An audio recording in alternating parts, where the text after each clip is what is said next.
What's the most American thing you can think of? Baseball, the Statue of Liberty, screaming at complete strangers on the internet over politics? Wrong. It's the bald eagle. Welcome to the Goodish news channel. I'm Ashley, your professional pessimist. In an effort to be a little more optimistic, I'm here to bring you news stories that are lighthearted, funny, or just good-ish.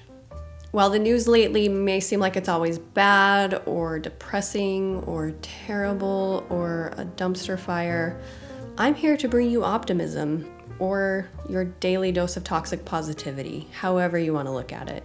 But let's find something good. If you're anything like me, you probably thought that the bald eagle was already the official bird of the United States. But I have bad news, friend. We were both wrong. At least we were wrong.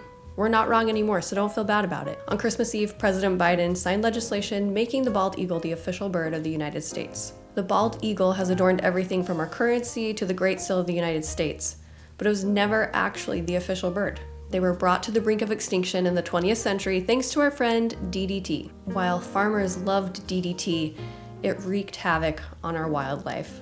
DDT caused the shells of eagle eggs to become too weak and brittle to sustain life. Thankfully, in 1972, the chemical was banned. Bald eagles were declared endangered in 1978. Thankfully, instead of just letting them go extinct, protections were put in place and the bald eagle population recovered. They were actually removed from the endangered species list in 2007. Humans, we don't always suck. Maybe making the bald eagle the official bird of the United States is kind of our way for saying, sorry, we almost destroyed you. Now we've put a ring on it, so I guess you could say things are getting pretty serious. Here are some fun facts about bald eagles. They build the largest nest of any bird in North America. The largest nest on record was 10 feet in diameter, 20 feet high, and weighed over 2 tons. You've probably heard that Benjamin Franklin wanted the turkey to be the national bird of the United States, but this actually isn't technically true. In a letter to his daughter, Franklin voiced his displeasure for the bald eagle being chosen to be the bird on the Great Seal of the United States, and he said it looked like a turkey. Franklin told his daughter that the bald eagle was a bird of bad moral character, was lazy, a coward, and did not make an honest living. The turkey, on the other hand, was a much more respectable bird, was unique to the United States, was courageous, and I quote, would not hesitate to attack a grenadier of the British Guards who should presume to invade his farmyard with a red coat on. Sure, Ben. Our next story involves good old Saint Nick and his trip to the Southern Hemisphere. A Brazilian charity named Amigos do Papai Noel arranged for Santa Claus to bring presents to children who live in remote villages in the Amazon rainforest. Name? Père Noël. Babo Natale. Pères Nicole. Topo Gijo. The group was formed in 1998, and every year they traveled the Amazon River to bring joy to children.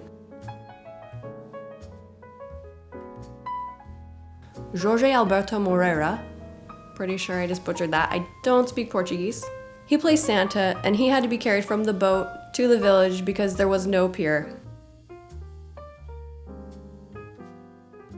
It's a little known fact, but Santa cannot get his boots wet. He played soccer with the children, and the group handed out over 600 gifts.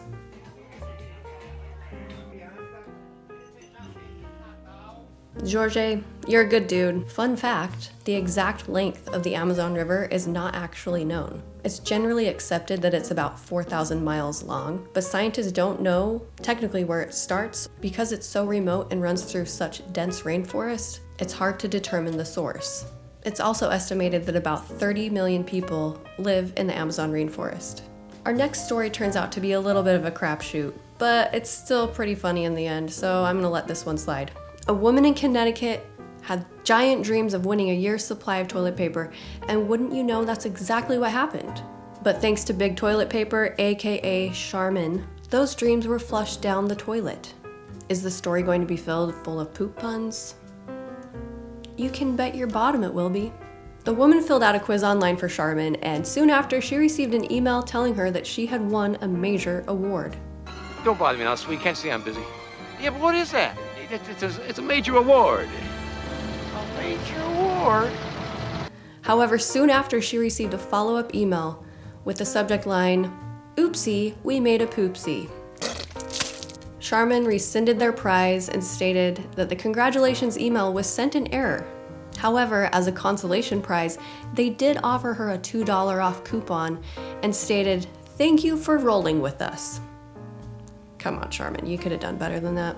Here are some craptastic facts about toilet paper. Toilet paper first became commercially available in 1857. It was sold in packs of 500 sheets. But in 1890, the Scott Paper Company introduced perforated toilet paper rolls that we are now familiar with today. The average American uses 141 rolls of toilet paper per year. In times like these, where people are panic buying and stockpiling toilet paper at the drop of a hat, leaving none for the rest of us rational thinking people, you can understand why missing out on this prize would have been such a bummer. A pretty crappy thing to do if you ask me. This woman would have been safe from idiots for a whole year. To make matters worse, this woman wasn't the only one who had the roll pulled out from under her. Several people from around the country have said that the same thing happened to them. While they have chosen not to comment, Charmin did up their $2 off coupon to $50, so that's something, isn't it?